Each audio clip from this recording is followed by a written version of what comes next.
You know what? That's how the fucking stream started.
Well, I guess it's on. Yeah, like I said.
Oh.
Well, it's perfect timing anyway. Right as the food comes. Hmm.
Okay, Dad.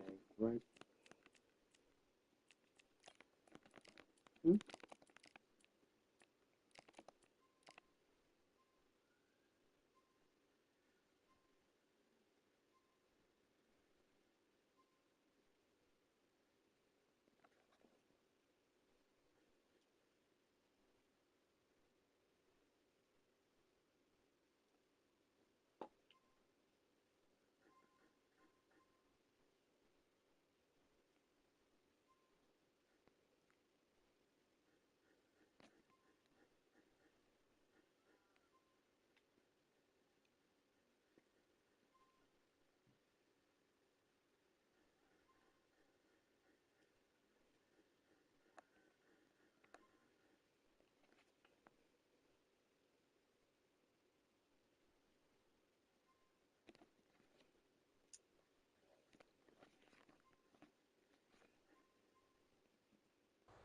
As expected, fully packed here tonight. All the seats smoking. James Buck. They'll be fighting under the lights tonight. What a unique environment. And here comes the legend Joe Frazier, Hall of Famer, all-time great. Look at the redness on the body from all these hooks.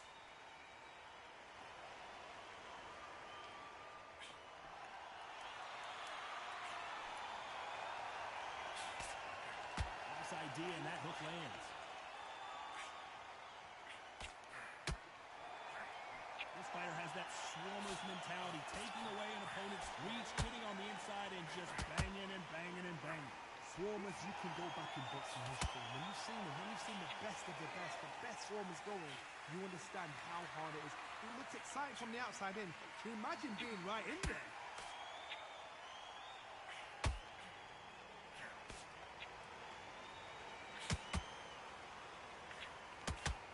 He caught him with a left hook. Halfway through the round, and it's pretty much even Steven. Very close match. It shows the skill, the discipline, the respect both fighters have for each other, because no one dare do anything out of turn.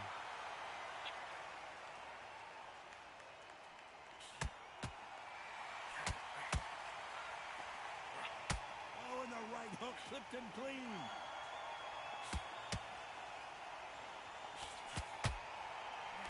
Oh, and he caught him with a left hook.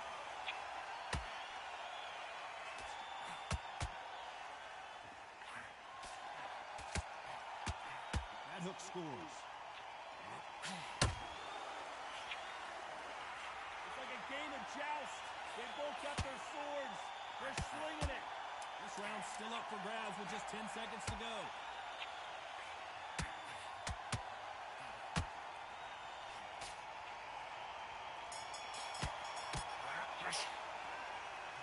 Seemed like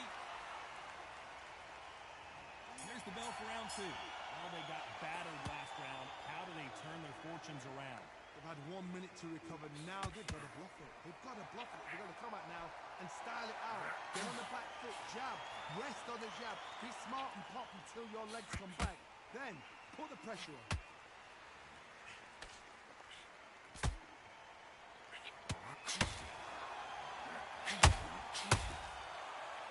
This counter-puncher's going to wait for you to move first, and then we'll strike like a snake. Keep an eye on this guy. They have got great ring IQ. Counter punches are the best. And he scores with the counter. And this is a you hit me hard, I'll hit you hard type of fight. Is Frazier in trouble? Is this the beginning of the end for this legend? Frazier never one to back off or back down. Defense, defense, defense is everything, because they got shot once, they know they can get caught again. So for now, just defense, work on defense, blocking and stopping and shooting. Both of these fighters have had their moments. Perfectly matched, skill for skill, tap for tap. Now this fight will say, you know what, I'm just that notch above you, and so I've got to respect both of them more than anything.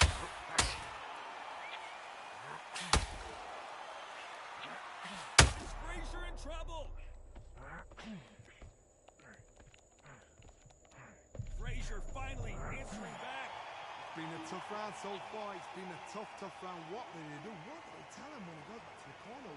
How are they going to get through this? Very competitive round with 10 seconds left.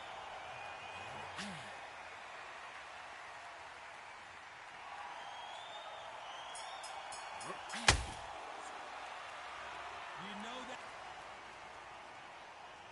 Let's get it started in round 3. Off their stools and ready to go. Let's hope this round is more competitive. That was a tough last round. Now you've got to make sure he doesn't put it on him. That's what he's going to try and do. So tie him up, hold him, lean on him. Don't get drawn into a fight. Not yet. Not until you're sense of the comeback.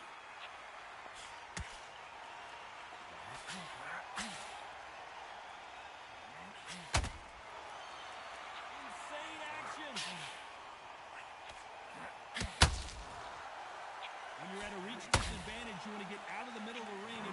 opponent against the ropes. You've got to use what you've got. I've got a long reach. I use it all the time. Use the speed. Go straight and make him walk into a shot.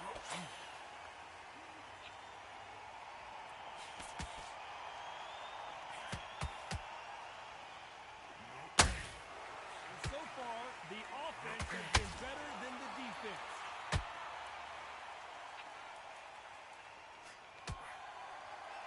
Halfway through the round, and I don't know who's got the advantage. Great stuff. Skill for skill, tap for tap. Just like a match made in heaven.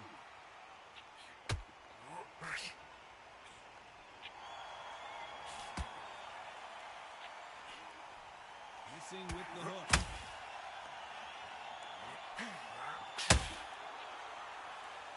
Always the smaller man. There's no saying that the bigger will always beat a good weapon.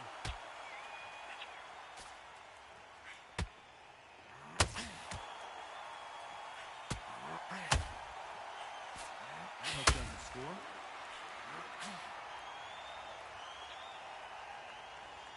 Not a lot of punch output. Thought there would be some more action here. Very close round with 10 seconds to go. Frazier covering up. He's got nowhere to go.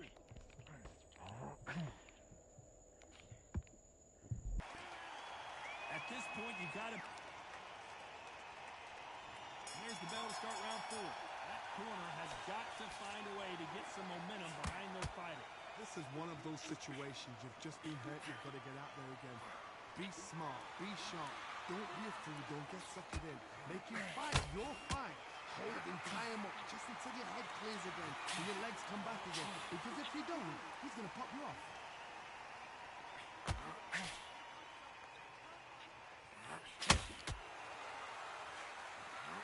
Can you imagine if he knocks out Joe Frazier? Never count out smoking Joe Frazier. What recovery skills they are. What a shot it was. Completely gone. I thought there's no way he's going to finish this round. But look at that. Look at the movement. Look at the speed back on it. Like it never happened.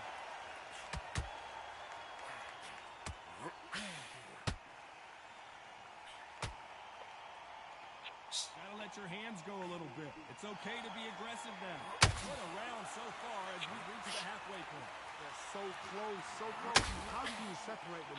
It's going to be a hard night tonight for the judges.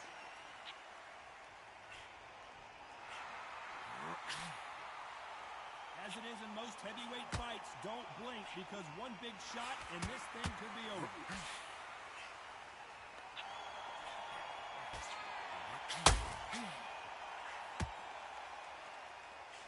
Tried to score with that hook but missed.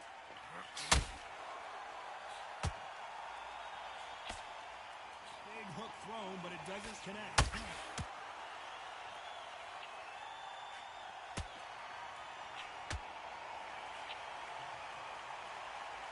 You know the scorecards are going to be all over the place in this one.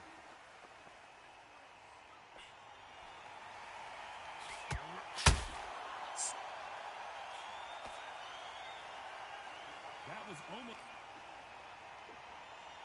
Here we go in round 5.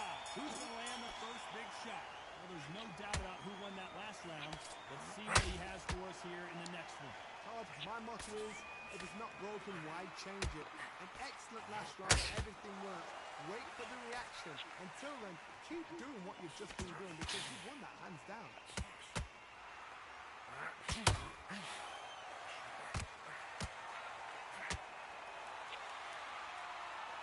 There's no way this fighter can go punch for punch.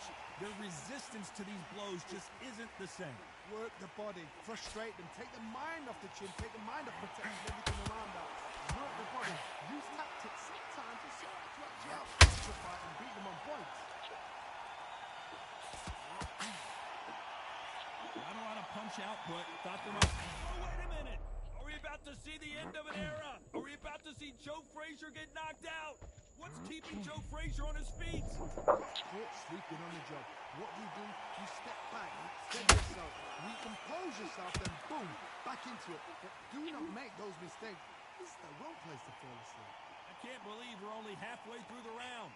Perfectly matched. Skill for skill, tap for tap. Now this fight will say, you know what, I'm just that notch above you, and so I got to respect both of them. More than happy. Watching Chilling Scares. Yeah, now you got me. Great, good job. Good. How's the goal? Well, I told you it's addictive. It's just the sort of shit I'm interested in anyway. Why do you think I watch it all the time? It's just fun.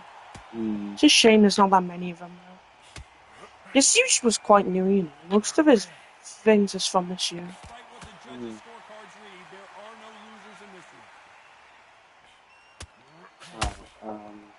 What video is it?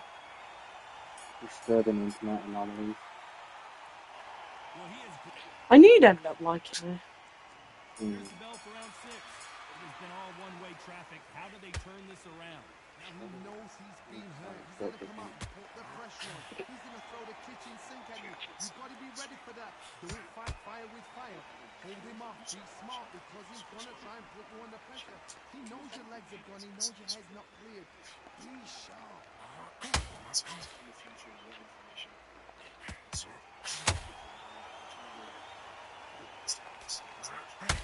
just a couple rounds left, Johnny. What's your assessment so far? This can be so frustrating when you're in the fast fighter control. 3-4 shot combinations before you even let one up. That creates frustration, and that's what gets hard. Swing and a miss with that left hook. Can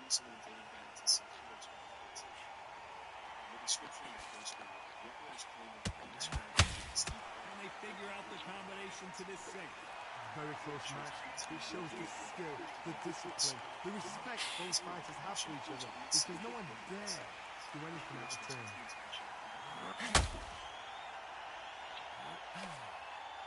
Swing and a miss with that left hook. This is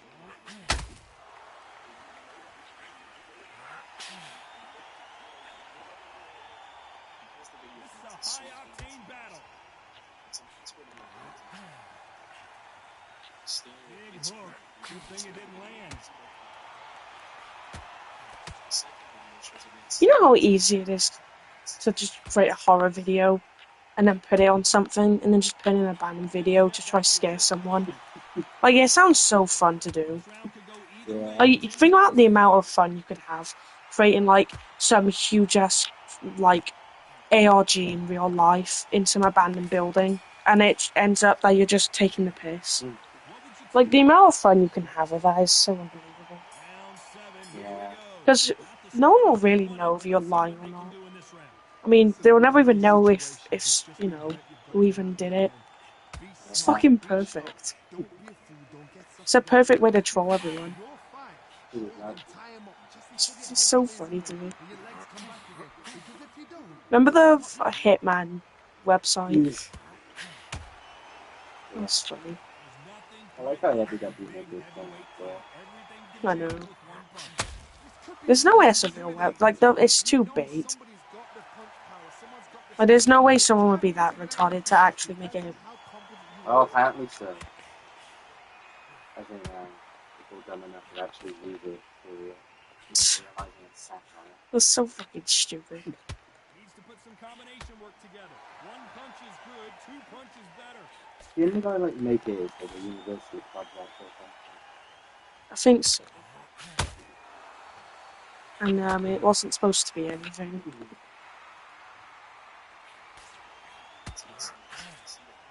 Back and forth they go in this round. The momentum continues to shift. Skill for skill, tap for tap. Is that a match made in heaven? Well, Johnny, we're in the early stages here. What have you seen so far?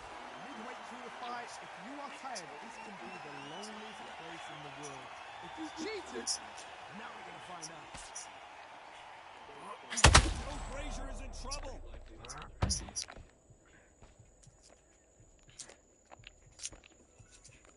How is Frazier still So standing? happy. 3 days now, he's steady the pace. This round's still up for grabs with just 10 seconds to go. And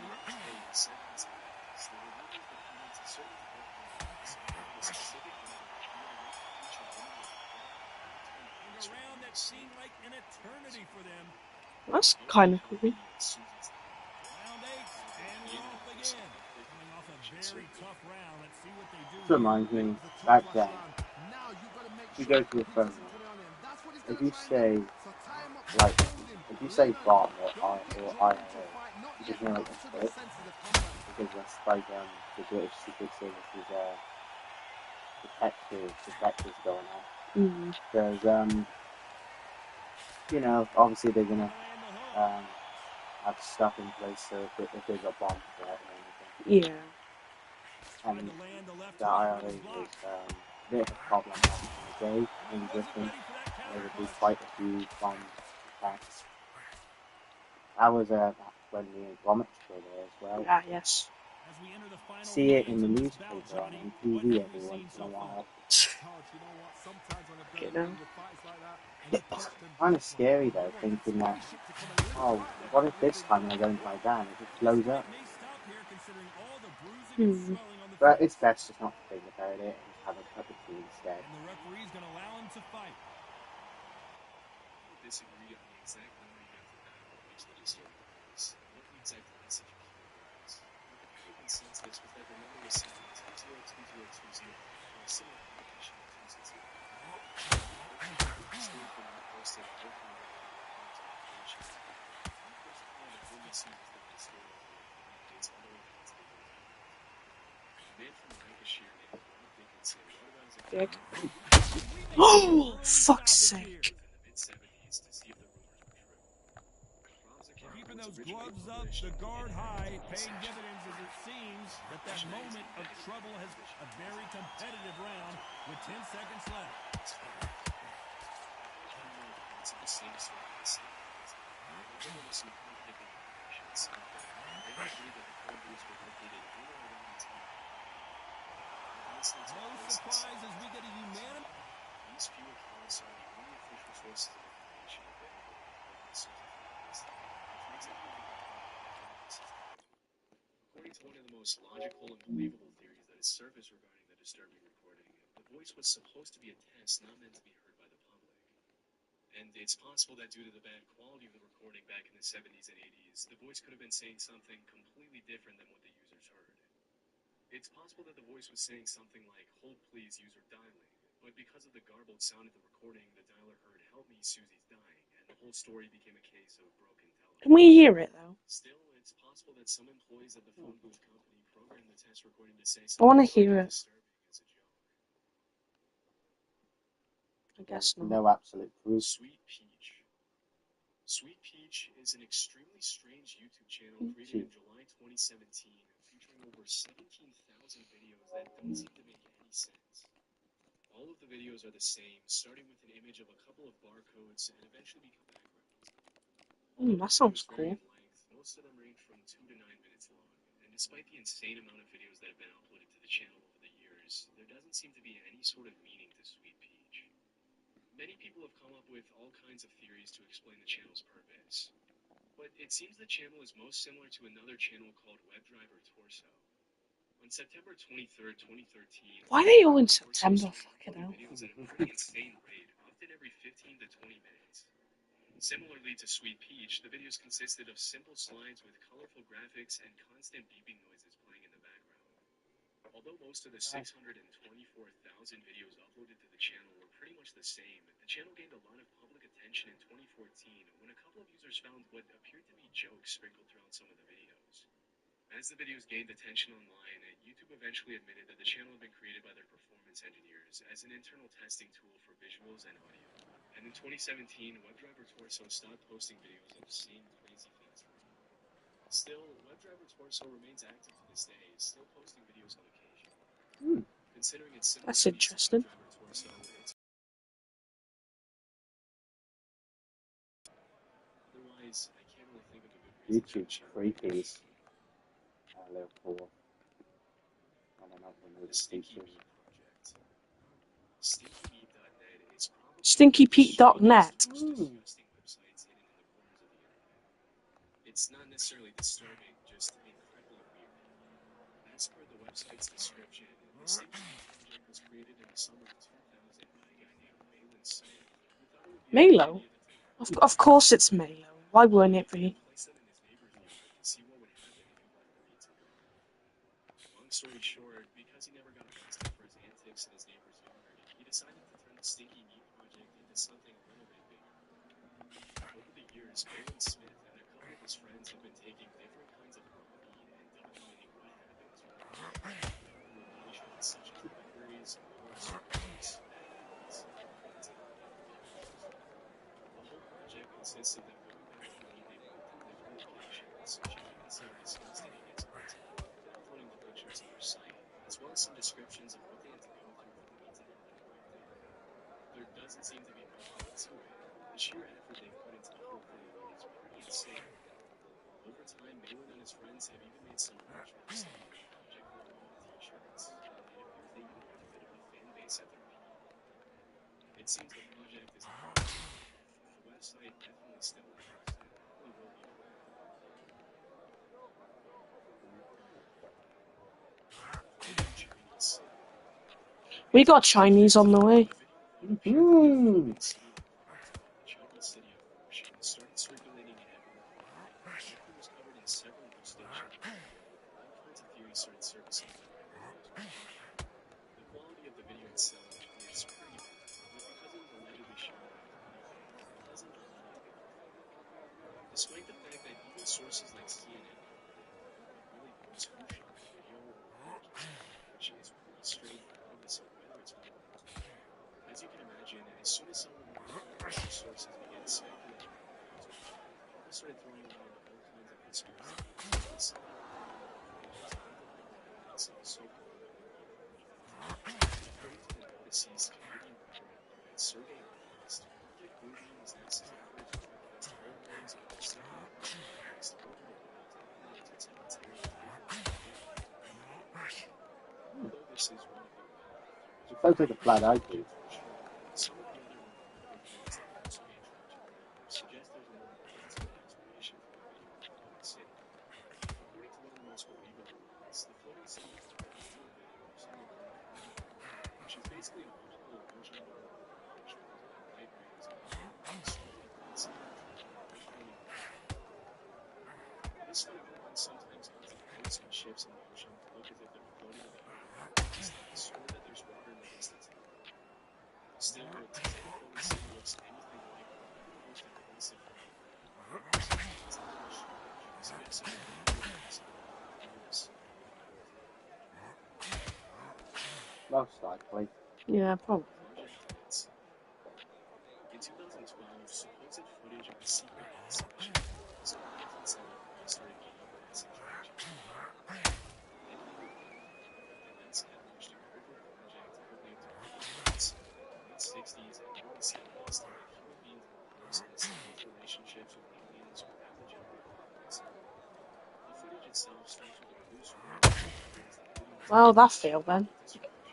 because we Very did easy to notice. forget the footage completely ignored the image of the supposed Mars landing. At first glance, it's hard to know what to think about it, and it's not hard to see why many conspiracy theorists try to position the footage as proof that NASA knew about the plans for the past 50 years before it even happened.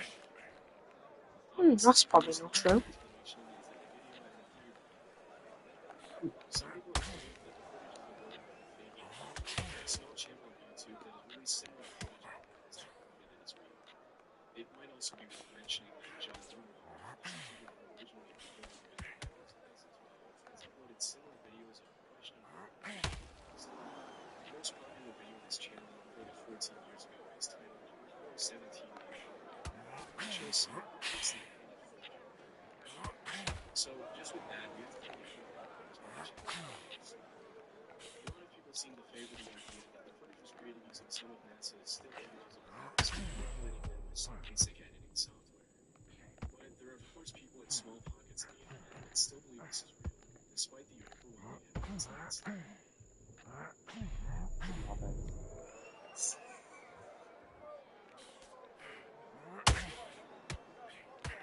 Which one?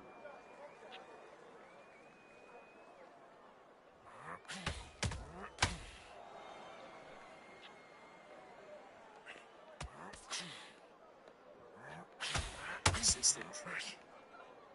Trip. 13, 2012, a user named AmmoSnow uploaded a video titled Persistent Trip to Twitter. The video, just over 2 minutes long, shows a young man disappearing for 10 minutes without reporting anything. He opens by giving a recorded date, March 5th, 2012, and immediately begins recounting a disturbing experience with a hallucinogen. Quote, the plane had been stuck on an unending trip for over 2 months when its tires punctured, and he claims his symptoms haven't shown any signs of improvement.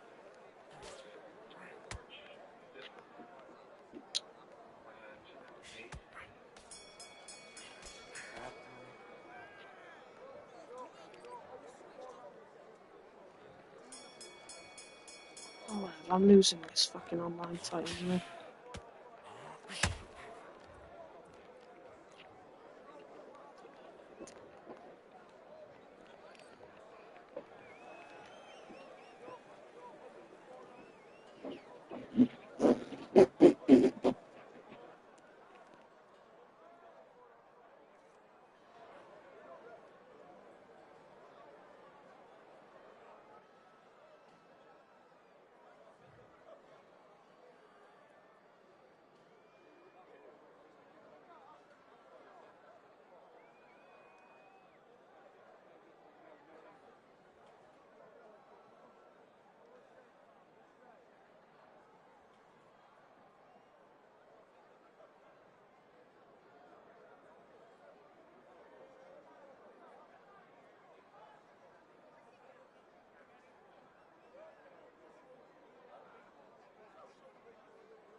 the world I have me.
Watching Chilling Scares.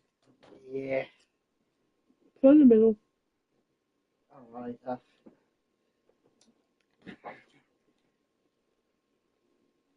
go away. Go away. According to him, he's been stuck in an unending trip for over 2 months by the time this footage was recorded, and he claims his symptoms haven't shown any signs of improvement. March 5th, 2008.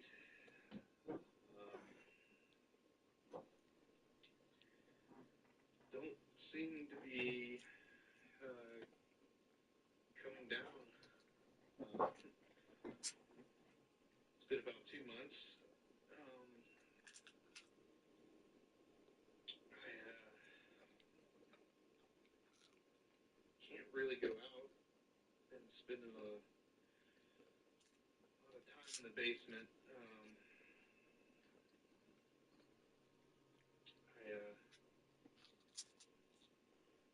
I think it's wearing off. I don't really know. He explains he followed instructions from a book precisely, yet has no idea how to escape this nightmare. But it's not just the contents of this video that are unsettling, it's how the video came to be uploaded that makes it all the more eerie. The video's description reads, "This video was uploaded to YouTube several years ago, and I haven't been able to find it recently." As I recall, the uploader claimed it... I'm just getting full. Just realized I'm in the middle of it.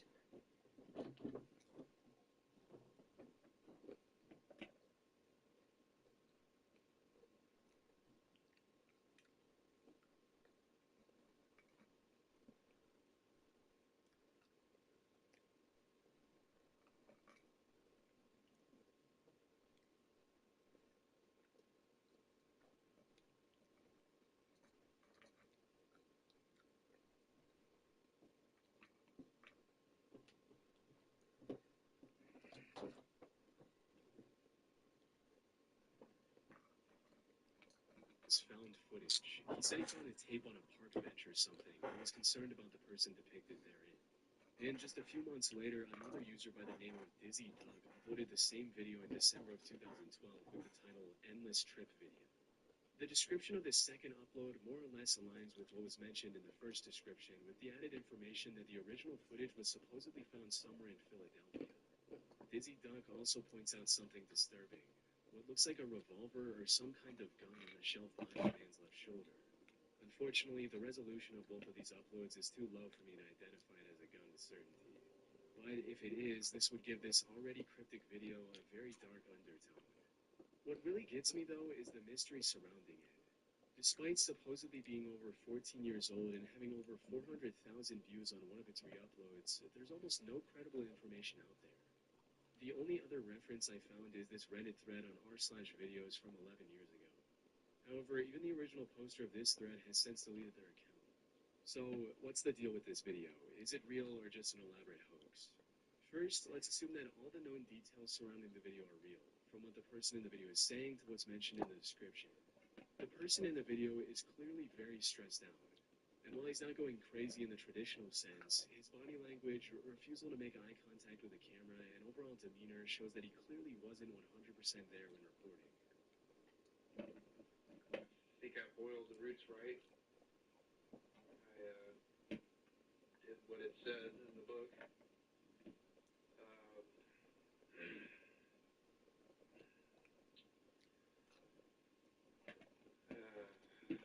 I don't feel like I'm ever gonna come down. And it's not cool. Amos, in his re-upload, suggests the substance causing this bad trip might be datura, a highly toxic plant that can act as a hallucinogen in small doses. However, this is likely not the case for two major reasons.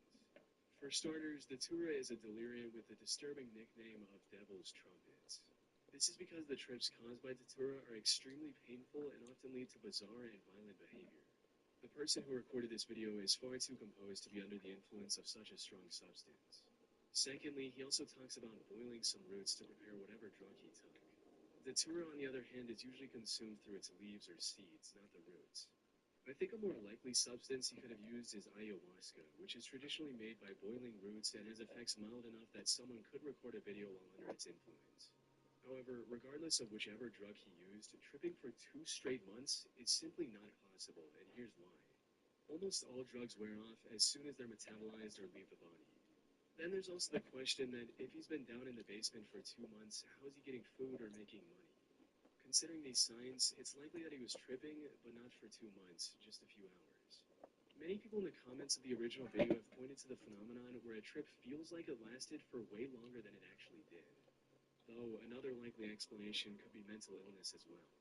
There is a high likelihood that whichever substance he used caused brain damage and led to schizophrenia, making him unable to tell reality from hallucination. There's also the possibility of hallucinogen persisting perception disorder, which causes a person to experience visual effects that last long after the drug is worn off. However, those effects are usually more like static or blurriness, not full-blown trips. Even so, all of this depends on the assumption that available information surrounding this mystery is true. For all we know, this could be nothing more than a hoax, especially since the mention of this being found footage sounds rather fishy. This whole thing could have been created by the uploader Amos No More for Internet Cloud. Dizzy Duck's re-upload could be just another move by Amos to build on the found footage storyline. But it's been over 12 years since this upload, and he hasn't done any follow-ups to capitalize on the few 100,000 views it's received. Of course, there's also a middle ground theory. Maybe the original video was real, and the guy in it genuinely thought he was tripping for 2 months. Amos might have stumbled across the initial post before it disappeared, and then decided to create a hoax based on it. Unfortunately, given the sparse amount of information I found, it's impossible to nail down the truth. In the off chance everything was real, I hope the person in the video found the help he needed and is doing much better today. Do one to me, I've got this. Save up to £300 per booking. Holiday. Yes! I'd love a holiday right now. Poorly Planned Comics. Poorly Planned Comics was a series of webcomics by a person named Jack Masters. And while the original website has long been taken down from the internet, there are still archives capturing how it looked back then. As I went through these archives, the first thing that hit me was the surreal art style and the constant fourth-wall-breaking humor. Even in the very first comic on the website, the characters joke about the camera being zoomed in too close. And this was only the beginning. Over the course of their run, Jack published hundreds of comics featuring countless unique characters and mind-bending, maze-like storylines. The contents of these comics also ranged from bizarre to downright disturbing. Like this one comic titled, The Entire Universe Falls Apart. In it, the characters slowly realize that their universe isn't real, causing everything around them to collapse. Panels break down, dialogue turns into nonsense, and nothing makes sense anymore. The comic ends with one of the characters stating, "Alright, I give up. It was all a dream, it was all a dream." However, sandwiched between all this mysterious and chaotic artwork, there's a moment of pause where Jack includes something extremely introspective and philosophical. It reads, "The sad and obvious truth of the matter is that art, once formalized or mechanized, is no longer art, and the few arts that have not been formalized are now being mechanized. There is no mystery or talent required to create artistic beauty. And if a talentless person can do it, why should we give any regard to those who require talent to produce the same result?" John may spend a week painting a tree, but Jane will take a photograph and then use a workshop program to make the picture appear painted. There's no visual art creation before the last century that modern technology would not have allowed a less talented person to make better and faster. Let us be realistic and assume this trend will continue. There is nothing we can do to avoid the solemn fact that Michelangelos are no longer needed. These kinds of intellectual reflections were sprinkled throughout his comics. However, the creation of these comics was abruptly cut short when Jack posted a strip simply titled The End. This was a final note from Jack before he ended his life, starting with the statement, "If you are reading this, I am dead." The rest of the comic listed his will for his various possessions, both physical and digital. Below the comic, there was also a personal reminder Jack had left for himself, listing things he needed to do. However, the most mysterious part of the comic was this. A link that explained why Jack did this. Clicking on this link led to an archive of thousands of emails between Jack and various people. You know what this makes me think, Friends, guys? what seemed like an Clearly, that there is an afterlife. Because how is he writing it whilst he's dead? You know what I mean? Oh, mate, are you fucking stupid? What? No, listen. As it says, if you read it, that how did he write it if he's dead? You know what I mean? Yeah. Yeah, go ahead, just sit down. I'm sat down. therapist. These emails are in no particular order and have absolutely zero organization. So, as you might imagine, going through them is a long and arduous task. Unlike other internet mysteries where there's barely any information, here there's almost too much, more than any one person could easily go through. I went through as much as I could, and one thing became extremely clear. Jack was struggling with severe mental illness. That much was already clear from his comics, but going through these emails gave me a good idea of the exact illness Jack was dealing with. It's going to be tales For of prison starters, Jack had misses. extreme schizophrenia, which led him to having extremely violent and disturbing thoughts. In one of his emails, he stated, "I'm full of seething, boiling hatred pain, and the only reason I'm not going out killing people right now is that I'm lucid enough not to want to deal with the consequences of such behavior." Lucid. In addition to this, Jack also had dissociative identity disorder, or DID for short. This is evident from his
not to want to deal with the consequences of such behavior.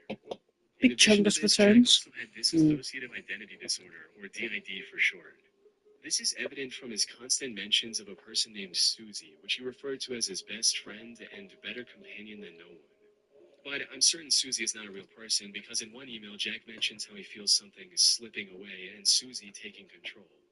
In another email, he also linked to a clip of the character Ben Chang from the TV show Community, where Ben Chang talks to his alternate personality. Jack also used the name Simon Sane in these emails. Looking up this name online, I found a YouTube channel with a 4+ hour stream of him talking to himself in 2 different voices while tripping on LSD.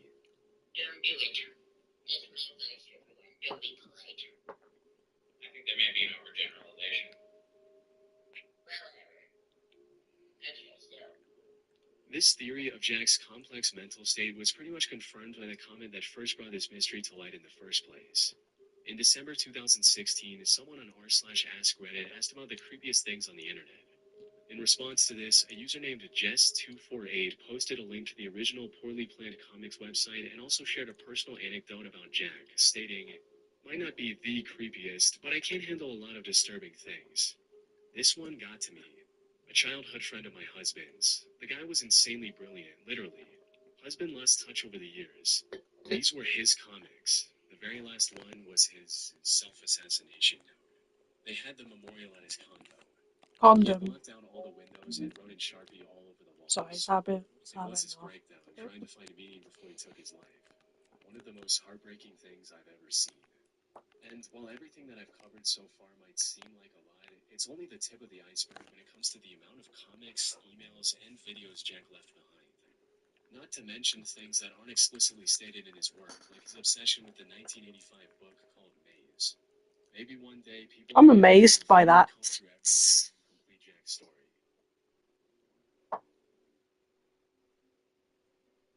I'm not amazed by that. Jack froze emails. In November of 2011, Eating your chips! surfing the web on his laptop, when out of nowhere he received a mysterious email that left him in complete disbelief. The email read, "I'm watching. Did you hear me? I'm at your house. Clean your attic."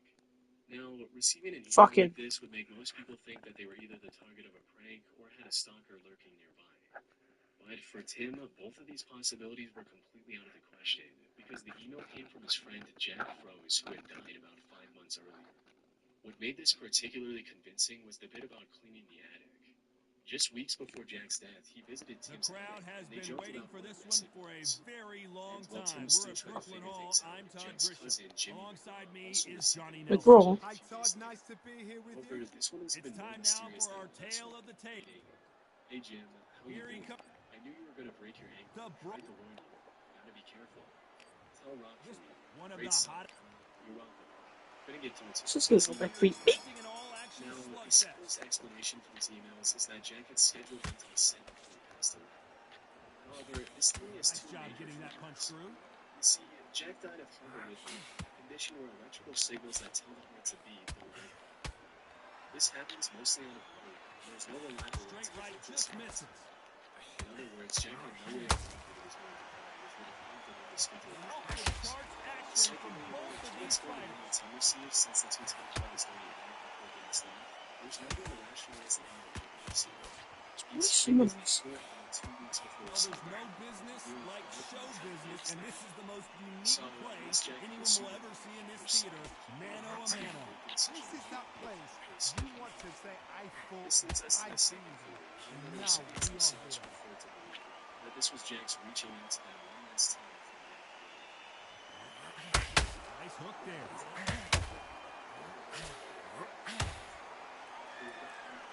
It's probably like someone who has the same thing.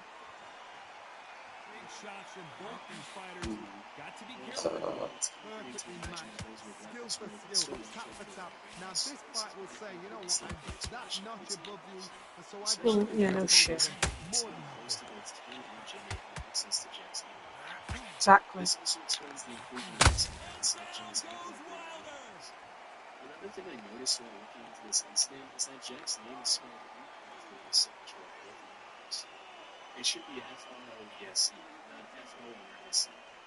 If Jack was the one who wrote these emails, either before or after his death somehow, then why would he spell his They're own on their name feet, but is this the beginning of the end? Exactly. Tim and Jim had no shot at finding the real sender if they were to. But now, 13 years later, there's little hope of ever learning the truth.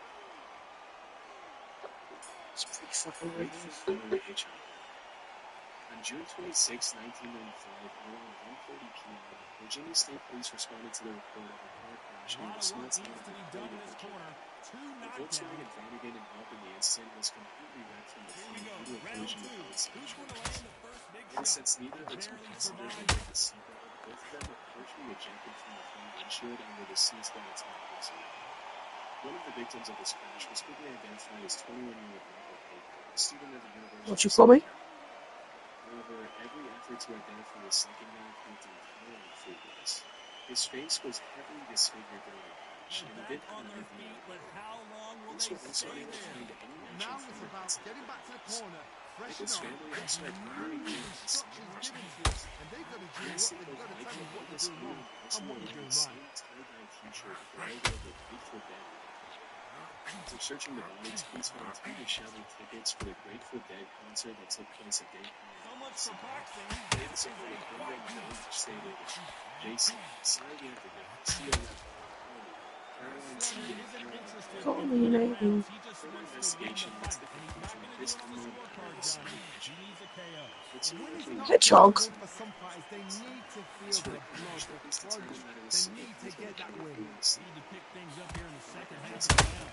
There's a The lot of only two work to do, things and you police know know what? about Go Michael home, Baker second Johnny. were that he was a fan of the Deontay Grateful Dead Wilder. and that his name was Lost likely right Jason, now. as was written He's on the in note. some Jason! serious trouble. Nicknamed as John, And it appears which the is a name given onslaught to a is person over, who's at ruling least his for life. now. Now you've got to Due wake to the up. Grateful They've got Dead to shirt get he on was the back wearing, foot, Jason clear became the head known a as little the bit, and then Grateful jump Dead. back into it. Jason likes dough.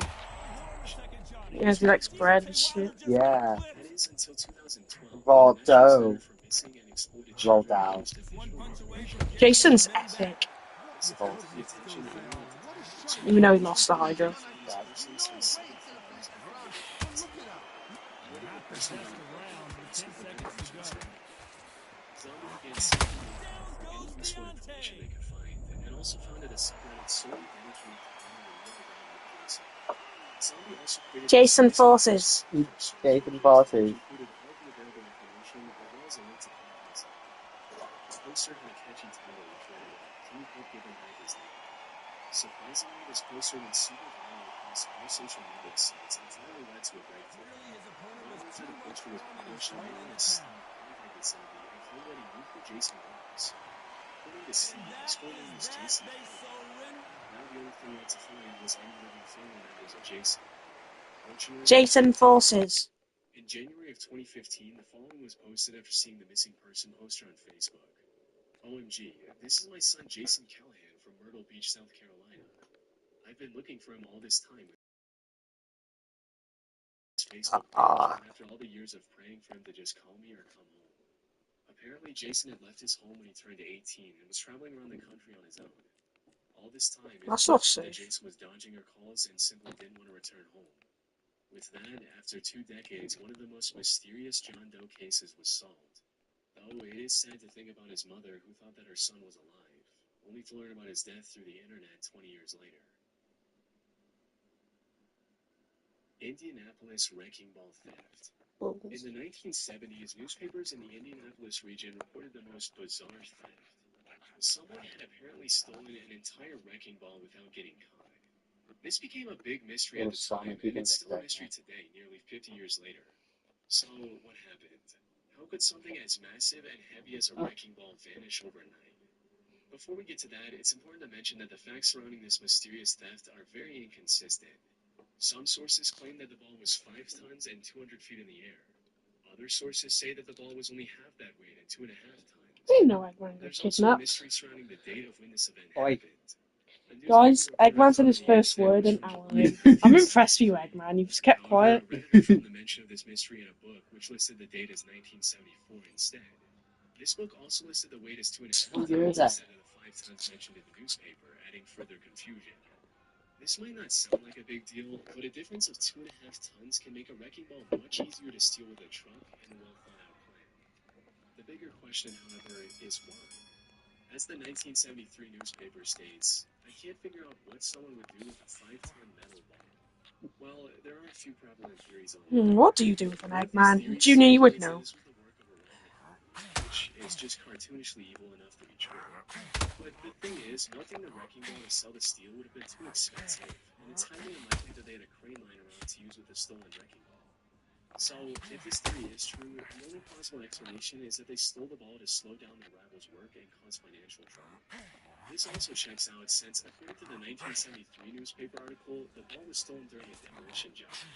That said, there's also another theory I'm in that's full also a slap. bit out there. It can make perfect sense if we had more information regarding the finances of the company that was stolen from.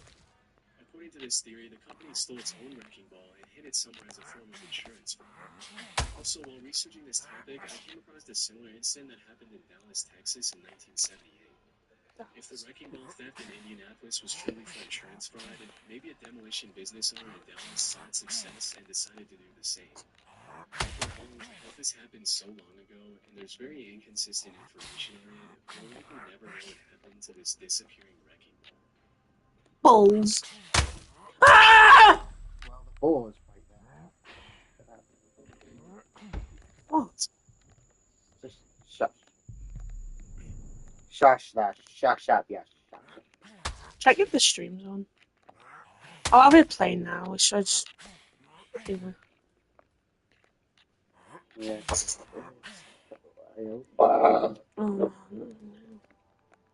Man, born out of that, don't get fucked up, and going on, boy, that, bond, bond, bond,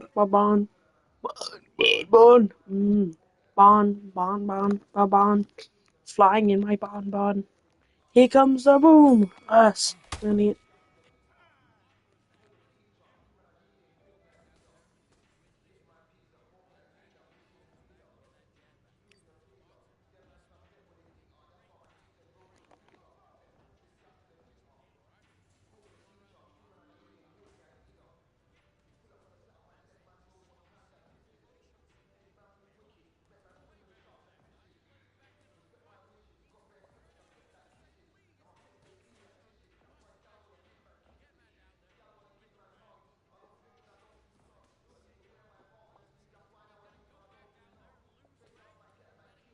Oh, it is on. No, I just do it myself because someone else wouldn't. I did check. I didn't say, you know. Okay. Nope.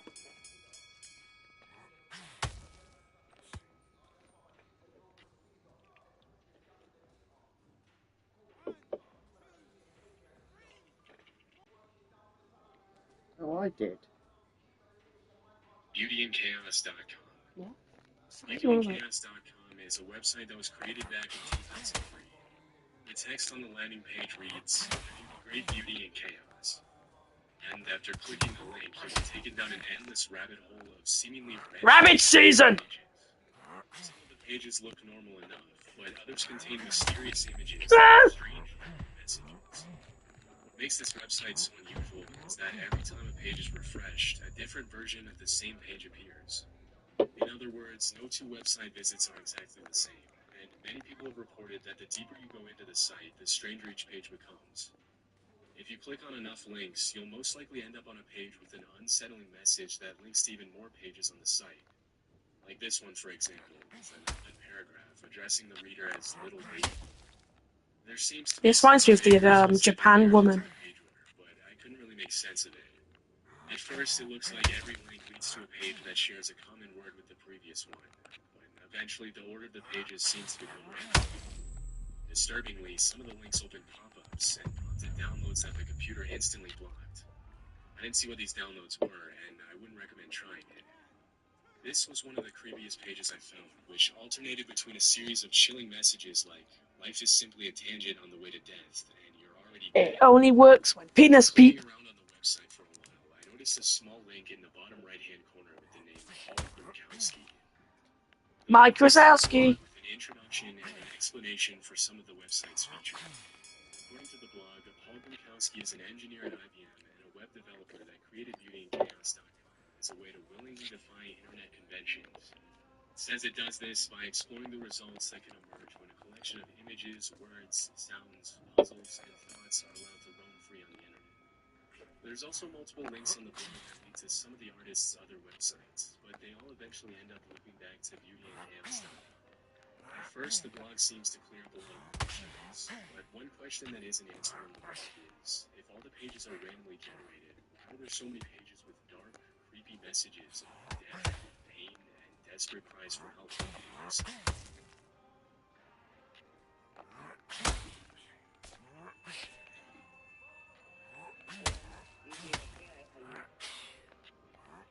Enrix.angelfire.com.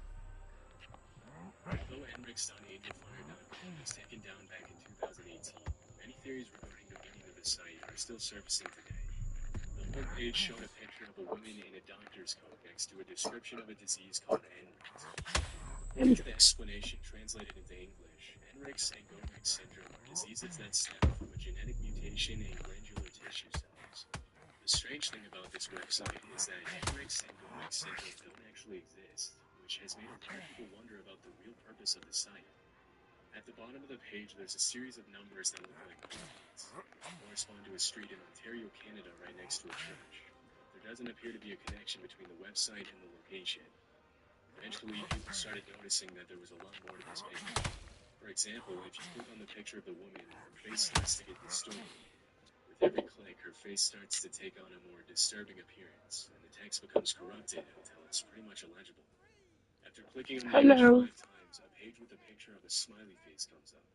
An eerie, distorted message on the left reads, "Please wake up, and thank you for visiting our website." On the site's navigation bar, there's a tab called Enrix that leads to an image of a blue key next to some corrupted text. Key to the Clicking on the city. key loops the user back to the home page, but there's another link at the bottom of the page that reads "Bypass login." The link leads to another message in the corrupted text that reads, "The dream is over, Tyler." Strangely, there's no other reference to this Tyler in any of the other Tyler! The page gets even stranger. Below the message, there's a series of numbers which, again, look like coordinates. After searching on Google Maps, I found that the coordinates correspond to a seemingly random location at the bottom of the Atlantic Ocean. People have tried to make sense of this, but haven't really found a clear connection between the diseases, the coordinates, and the creepy messages scattered throughout the website. But what's most disturbing about this page is the showing video in the middle of the screen, which shows a distorted image of a woman reciting a series of 3-digit numbers. I later found out that the numbers can be decoded using a table from the American Standard Code for Information Interchange. When translated to letters, the message spells evident agenda. Many people have reported that the video was taken for an alternate reality game for the TV show Lost. But once again, there seems to be no solid connection between the show and the rest of the page. The last tab on the site's navigation bar Fuck! leads to an explanation of internet browsers, and on the left there's a link that says Contact Administrator. If you click on the link, it takes you back to the home page, but as you might have guessed, there's something hidden in the video. After inspecting the link's source code, the person found a line in the link that reads, "Hail to Tyler." Some people have speculated that this is the same Tyler from the message in the login page. There's no real evidence to confirm this. Tyler. Enrix is a website that has caused a lot of speculation since its creation back in 2008. People continue to discover hidden messages in the site to this day. Unfortunately, nobody really knows what any of them mean. One Reddit user did a reverse image search on the picture of the doctor on the homepage and found that she's actually a prosthodontist from a random dental clinic in Bangkok, Thailand. Strangely, there doesn't seem to be a particular reason why her image was chosen. Another user pointed out that whoever wrote the description on the homepage clearly didn't speak Thai, so that it's likely that the text was first written in English and then translated to Thai. It's unknown whether this is true. I like grapes. If you click repeatedly on the blue key, it leads to a 634-page PDF in Thai about a mental health clinic that doesn't actually exist. I wasn't able to find it myself, but apparently the PDF belongs to an organization called the Department of Mental Health in Thailand. The connection between this organization and the fake diseases is still unclear. While researching the websites in this video, I often notice many of them asking me to create an account or give them some of my personal information. This is obviously something I would never do on these kinds of sites, but it got me thinking who I can actually trust with my personal information. Even reputable businesses have data breaches or sell your personal information to data brokers for a profit. I didn't know one else's information and put it in. That'd be a dick move. You likely get multiple calls from unknown numbers or spam emails wondering how they got your information in the first place. It's likely because data brokers sold your information to multiple different unwanted companies. This is where insurance comes in. So, you don't hide your Oh, information. Wallace! It's useful. Just the net. Wallace! The landing page is crammed with accusations. Oh, you're gonna regret doing that in the future. Andrew Mackenzie. As soon as your shit gets hacked, we'll tell you. The same name, South 32, which supposedly belonged to a well-established brand owner. According to the text, this destroyed the online visibility of South 32. Throughout the site, there's also multiple mentions of a movie called South 32, which is a real murder mystery movie that was released in 2016. From my research, the writer for this low-budget movie is a man named Luigi Piano. Luigi. Interestingly, is also the name of the real CEO of the South 32 company, according to the information on the website. If you search for Luigi Piano online, you'll find suspicious news articles and videos of people praising his work and achievements. The videos seem acted, obviously scripted.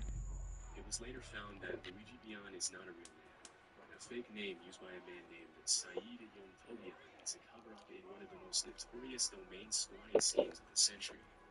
It's estimated that Saeed bought almost 80,000 domain names, almost identical to the names of other large organizations, and used them to redirect to South32.com.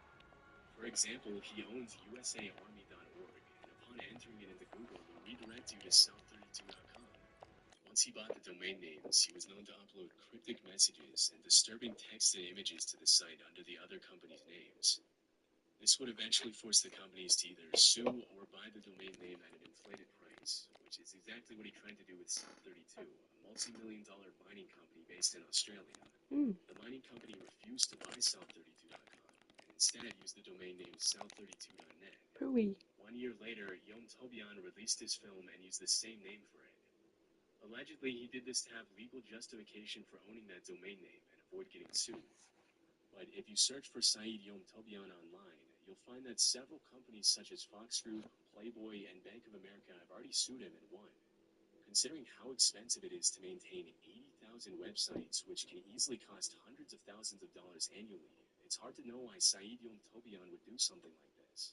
Some people have suggested that it might not actually be just him behind all of this, and that the cryptic messages hidden in some of the sites leading to South32.com might be encoded instructions for the transporters of an international ring of people trafficking others.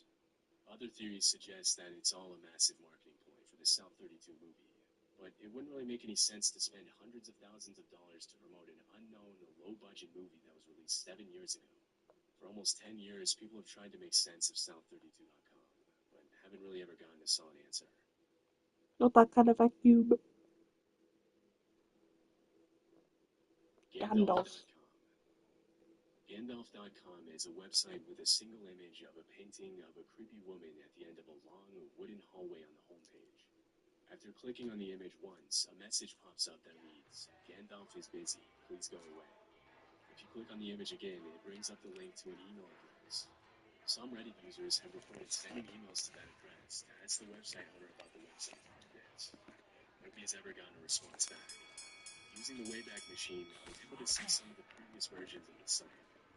From my research, the first capture of the site's current version dates all the way back to October of 2000.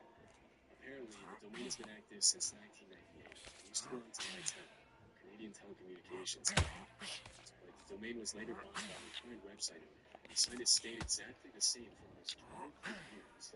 Usually, random sites like these tend to get taken down after the owner stops paying for the domain. As I said before, the site has been up for almost 23 years.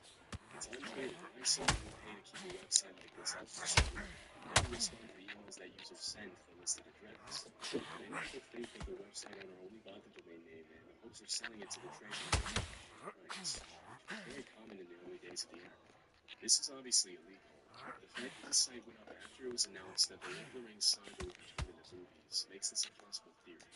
It hasn't been confirmed whether this is actually the case. 973 NAMUH 973. This is a much more disturbing and complex website.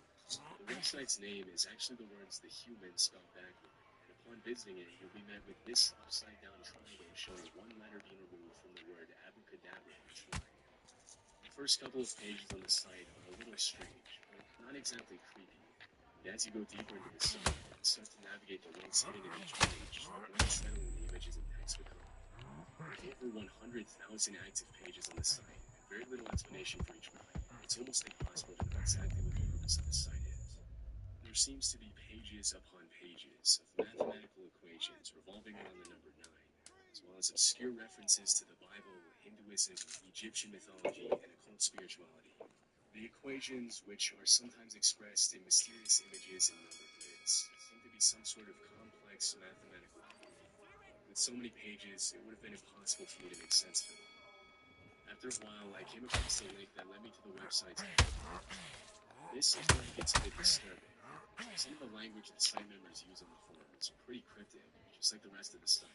There's a lot of posts by users thanking a man named David Dennison for enlightening them and setting them free. I later found out that David Dennison was a British surveillance artist who was obsessed with numerology and the occult.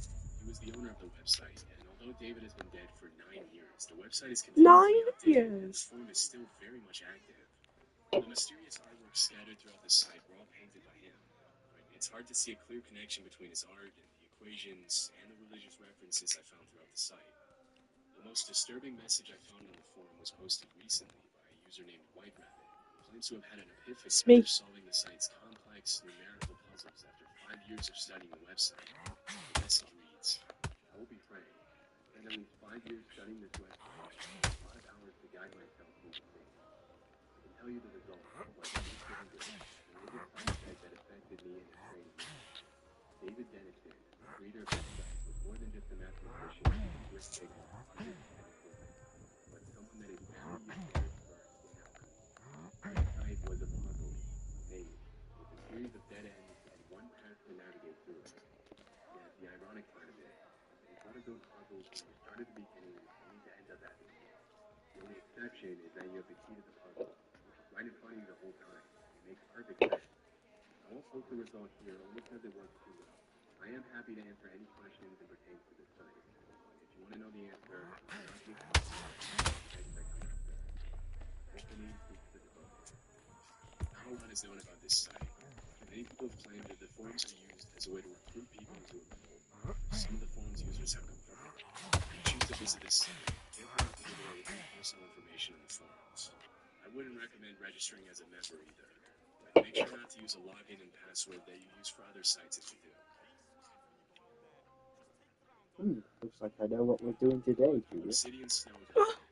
ObsidianSnow.net is a website that was created in 2014. The site is linked to another strange website that has received a lot of attention in the called Cape. The homepage is pretty much just a black background and a triangle made up of 6 white circles. When I clicked on one of the circles, it led me to a page with dozens of links to other unnamed pages. I ended up on a PDF of what seems to be some sort of graphic novel. Some of the other pages contain symbols that downloaded various types of files to my computer after I clicked them. Although most of these files are password protected, many people have been able to access some of them and have reported finding disturbing images of human skulls, sound files with creepy noises, and videos with no apparent meaning hidden in the files. There doesn't seem to be a solid explanation behind this. Son, Some people think that there's a hidden message in some of the puzzles. shut up, you. But the amount of attention this site has received over the years suggests that there might be more to this website than meets the eye. The links I clicked led me to a page with images of bingo cards with Spanish names. After clicking on the image of the spider, animations of ants and spiders started crawling across my screen. It appeared to be some sort of game, but I couldn't really figure out what the game was for because the PDFs were password protected. From what I was able to see, ObsidianSnow.net is a collection of pages featuring cryptic puzzles and downloadable files containing diary entries, random stories, cryptic poems, ritual instructions, strange drawings, and unsettling videos and images. It's unclear whether ObsidianSnow.net is just a puzzle website made for entertainment, or if there's something more disturbing going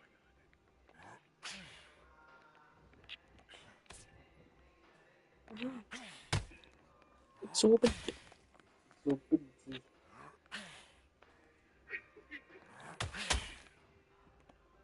What's wrong with it?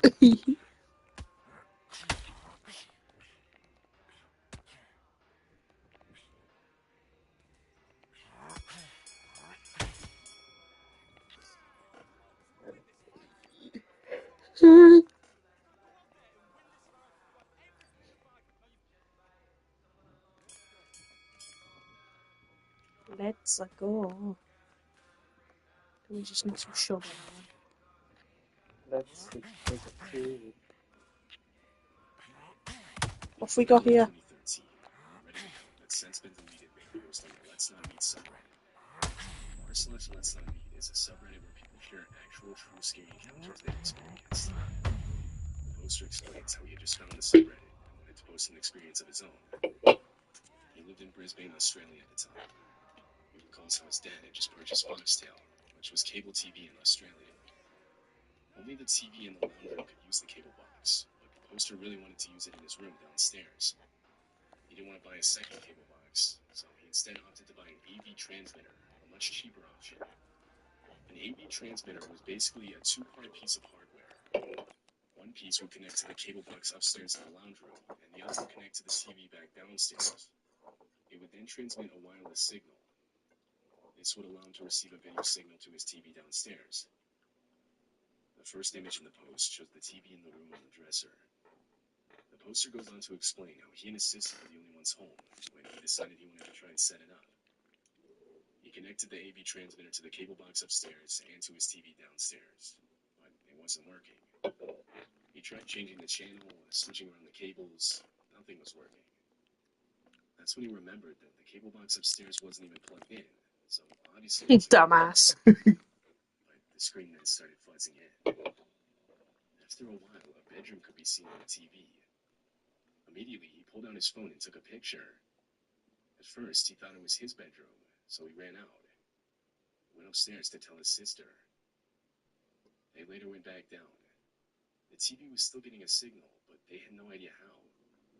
The AV receiver plugged in was somehow receiving a live feed. They were able to confirm that it wasn't the poster's bedroom, or any bedroom in the house. They waited until their parents got home, and when they did, they told them about it. All of them went down to the TV. This time, there was a man in the bedroom. The poster took another picture. He then explained how his dad recognized the man as one of their neighbors. Somehow the AV transmitter was receiving their neighbor's camera feed. None of them really knew what to do. This went on for a week. It's like, oh, Started feeling yes, us there. The poster went on to explain how their neighbors had been having renovations. Guess we're just gonna watch Our Neighbours.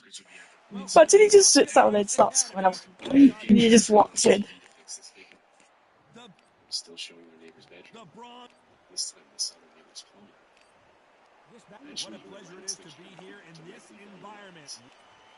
Started messing with it before putting it back. What a fight we expect this one to be. Both of these athletes primed and ready. They had no idea what was talking about. He convinced them to run back to the room to try and turn the camera. They go. Hidden in the wall, they found it. They didn't even call the police. The poster didn't do anything more for the next week. I don't know if they even know that was on this. But which fighter will it be? These kids out of the house each night.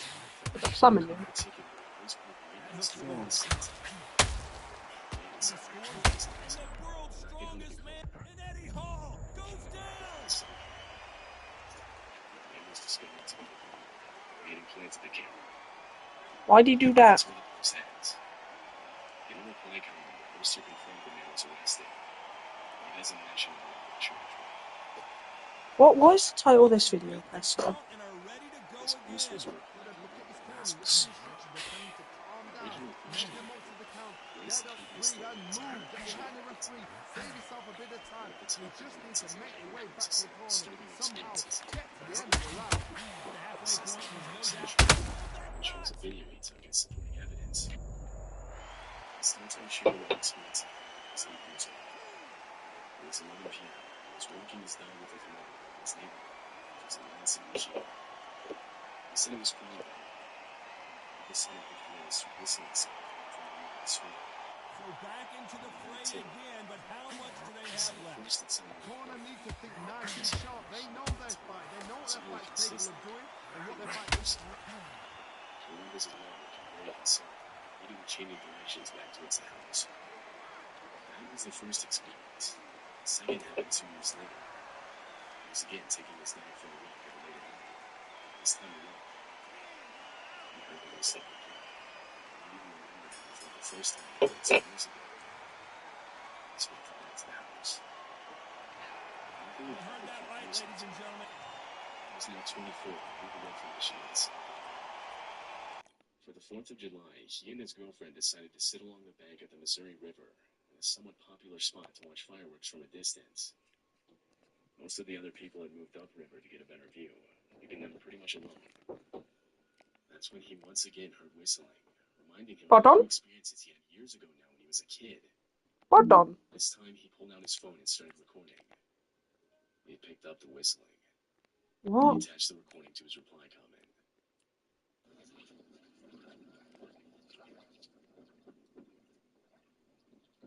Oh, I think this just ran out. Like, literally just fucking now. Whilst I'm online.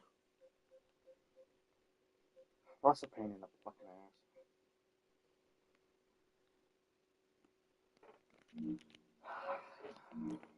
So I guess PlayStation Plus just ran out. Right as I'm fucking online? What are we gonna do, Buzz? I don't know. Oh, I guess I just can't go online then, can I? So if I do, it goes pardon? What were we doing before? Probably this one, right? Probably right. Suspect so.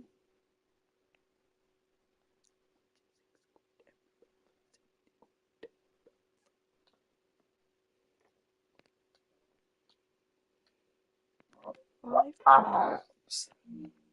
Well,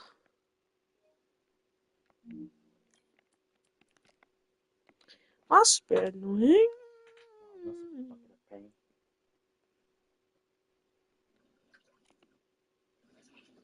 I guess I just can't go online, which means it's going to be a new streak because of the name.